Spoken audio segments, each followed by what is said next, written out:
Did you ever find yourself walking by or driving by a house and wondering what it might cost to buy, or how many rooms it has, or maybe what the schools are like in its neighborhood? Well, now you can find out by just walking up to the house, whipping out your iPhone, and snapping a picture of it. Hi, this is Walt Mossberg from the Wall Street Journal, and for the last couple of weeks I've been using a new iPhone app that does just that. It's called HomeSnap, and it's from a company called Sawbuck based in Washington, D.C.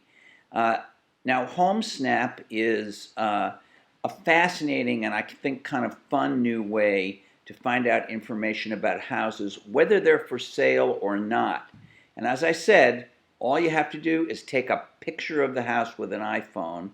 HomeSnap then uses the iPhone's sensors to figure out exactly where the house is located, sends that information up to its servers, and within less than a minute, it returns to you a bunch of information about the house, including an estimated value and the number of rooms, and some ratings of things like appreciation, investment value, the quality of the schools in the area.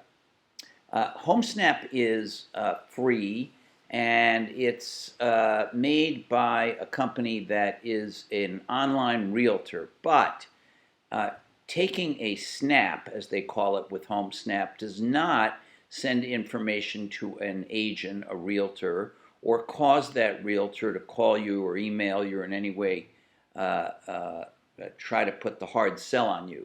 It just lets you gather information about the houses. You keep that information private, or you can decide to share it in what HomeSnap calls its stream, which allows you to flip through snaps, photos with backing information for homes in your area or homes around the country.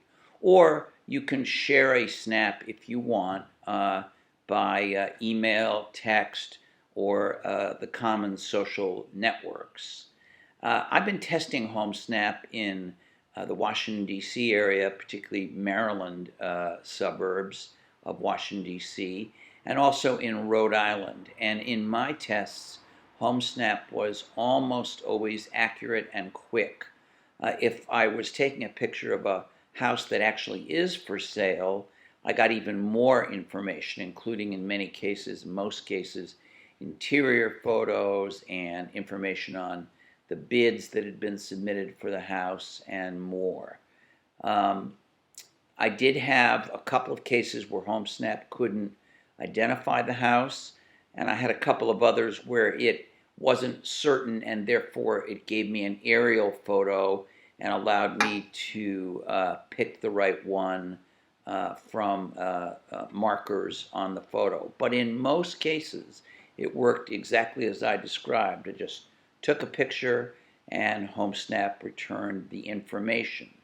Now, there are a lot of real estate apps and websites that can give you similar information, especially on homes that aren't for sale, but these usually require you to type in an address or pick through a list or look at a map, which can have lots and lots of markers on it, and find the one you want.